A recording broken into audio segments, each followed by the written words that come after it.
আসসালামু আলাইকুম। Welcome to Zahid's cookbook.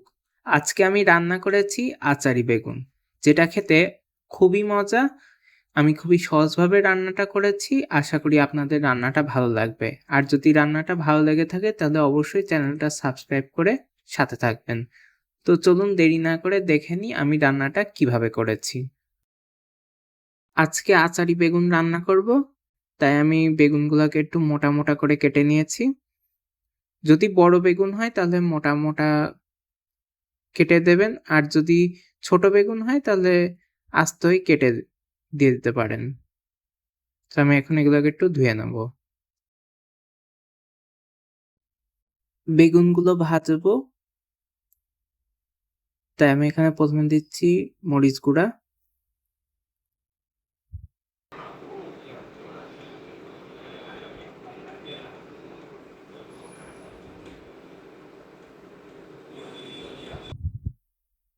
হলুদ গুঁড়া,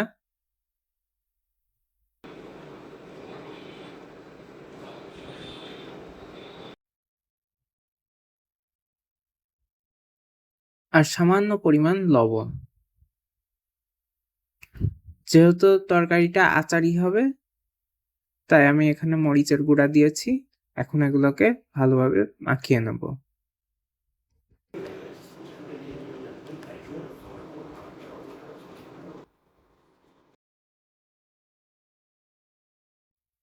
পাতিল গরম হয়ে গেছে, এখন আমি তেল দিয়ে দেব।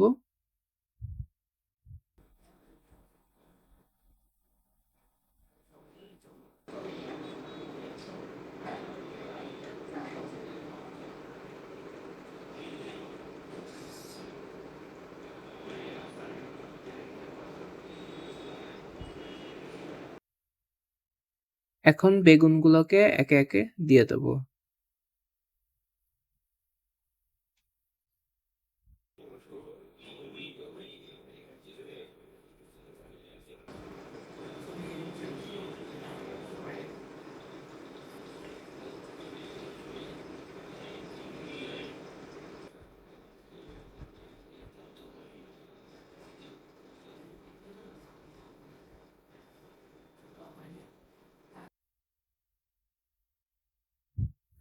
বেগুনগুলোকে বেশি না, হালকা ব্রাউন করে ভেজে নেব।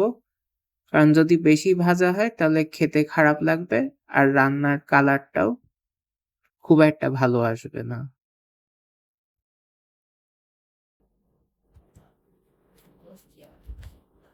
বেগুনগুলো ভাজা হয়ে গেছে। এখন আমি আস্তে, আস্তে বেগুনগুলো তুলে নেব।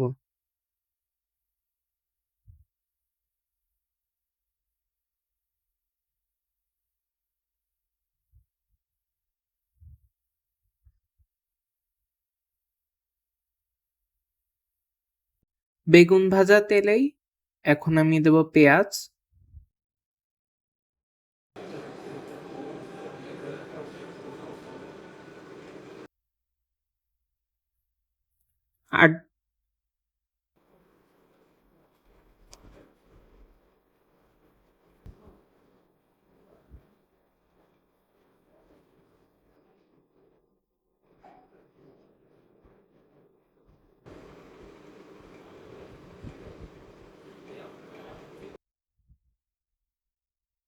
আর দেব আদা রসুন পেস্ট।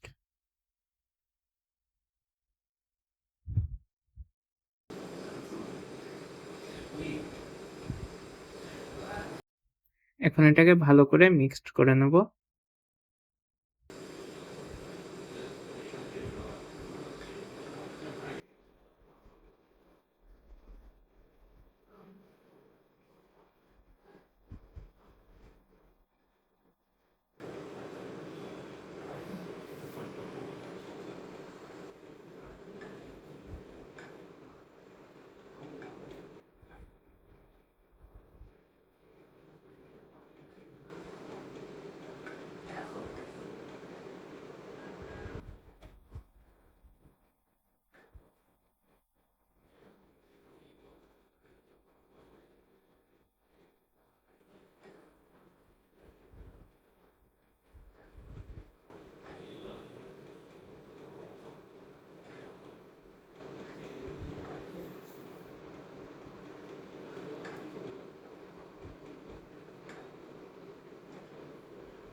যেটা করব, আমি পেঁয়াজের ভিতরে হালকা একটু পানি দিয়ে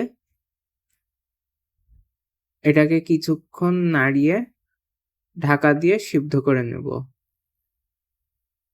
তাহলে পেঁয়াজটা অনেক সফট হবে। যেটা করব, এতে একটু পাঁচফোড়ন দেব। পাঁচফোড়নটা অবশ্যই আপনারা পেঁয়াজ দেওয়ার আগে তেলে দেবেন। আমার একটু ভুল হয়ে গেছে বলে আমি এখন দিলাম। পেঁয়াজটা সিদ্ধ হয়ে গেছে। এখন আমি এতে মসলা দিয়ে দেব।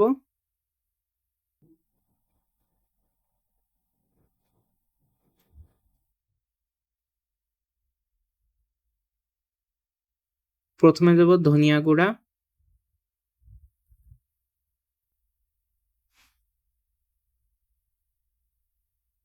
তারপর জিরা গুঁড়া,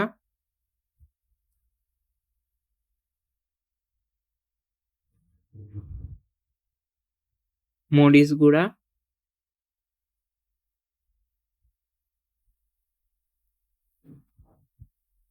হলুদ গুঁড়া,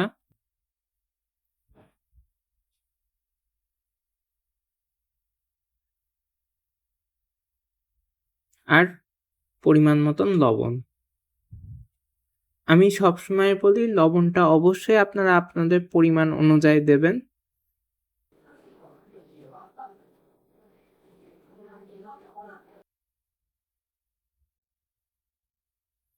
এখন মশলাটাকে ভালোভাবে কষিয়ে নেব। মশলা কষানো হয়ে গেছে। এখন আমি দিয়ে দেব 2 টেবিল চামচ টক দই।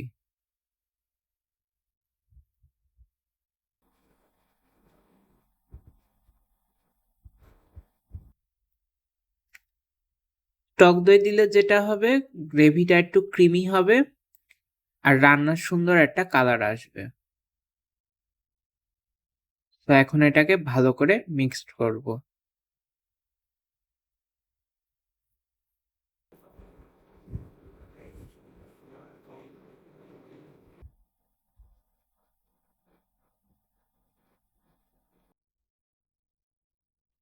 এখন আমি যেটা করব, এতে আরেকটু পানি দেব, দিয়ে এটাকে আরেকটু ভালোভাবে কষিয়ে নেব।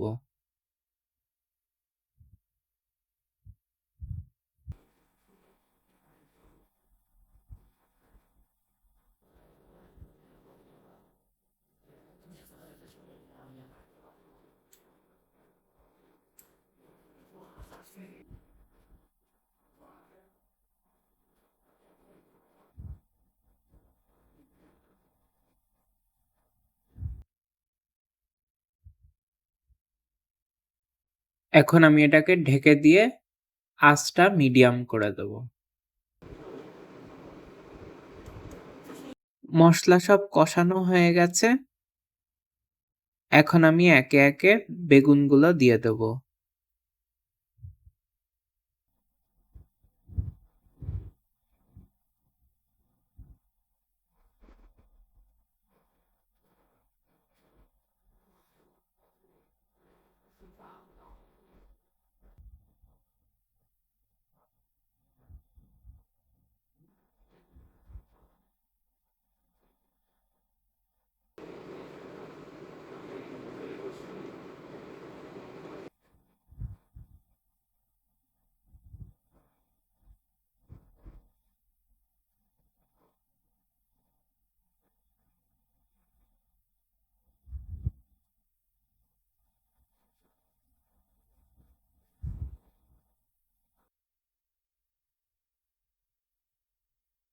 এটাকে যদি এভাবে ঝাঁকি দিয়ে মিক্সড করা হয়, তাহলে ঝোলটা বেগুনের সাথে ভালোভাবে মিক্সড হতে পারবে। তাই আমি এভাবেই দিচ্ছি। এখন আমি এটাকে আবারও ঢেকে দেব হালকা আঁচে। এখন যেই কাজটা করব সেটা হচ্ছে আচারি বেগুনের মেইন যে উপকরণ সেটা দেব, তেঁতুল। তেঁতুলটা দিলে যেহেতু এটা আচারি, একটা আচারের টেস্ট আসবে। সো আমি এখন এটা এখানে দিয়ে দিলাম। যে কোনো জায়গায় দেওয়া যায়, আমি এখানেই দিলাম। এখন এটাকে ভালোভাবে মিক্সড করে দেবো।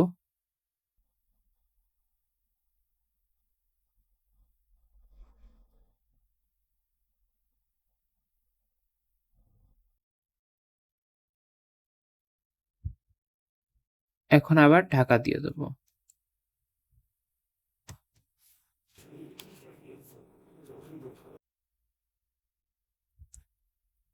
মাশাআল্লাহ, খুবই সুন্দর একটা কালার এসছে। এখন আমি এতে কিছু কাঁচামরিচ দিয়ে দেবো।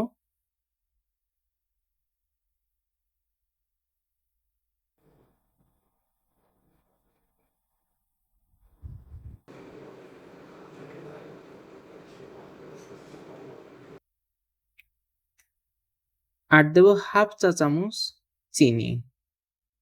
জাস্ট একটা টেস্টের জন্য।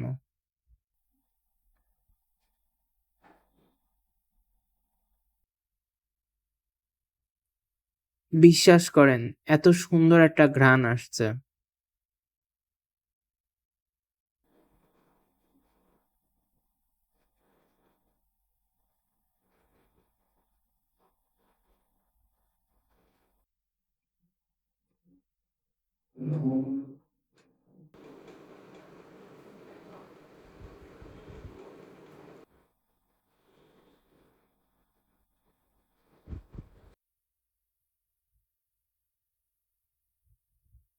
এখন এটাকে আবারও হালকা আঁচে ঢেকে দেবো।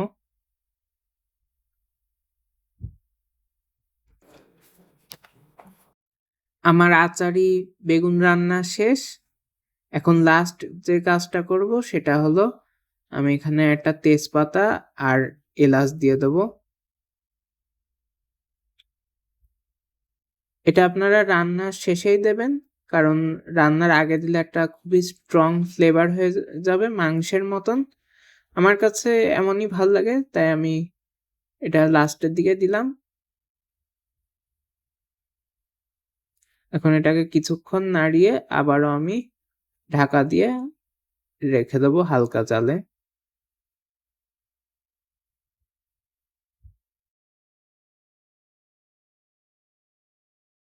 এখন আমি এটাকে আবারও ঢেকে দেবো হালকা আঁচে। আমার আচারি বেগুন রান্না শেষ। আশা করি আপনাদের রান্নাটা ভালো লেগেছে। যদি ভালো লেগে থাকে তাহলে অবশ্যই চ্যানেলটা সাবস্ক্রাইব করবেন, কারণ আমি কিন্তু এখানে আমার চেষ্টার রান্নাগুলো আপনাদের সাথে শেয়ার করি। আর অবশ্যই কমেন্ট করবেন আপনাদের কাছে রান্নাটা কেমন লেগেছে এবং আপনারা আরো কি কি রান্না দেখতে চান। তো আজকে এই পর্যন্তই। সবাই ভালো থাকবেন, সুস্থ থাকবেন। আল্লাহ হাফেজ।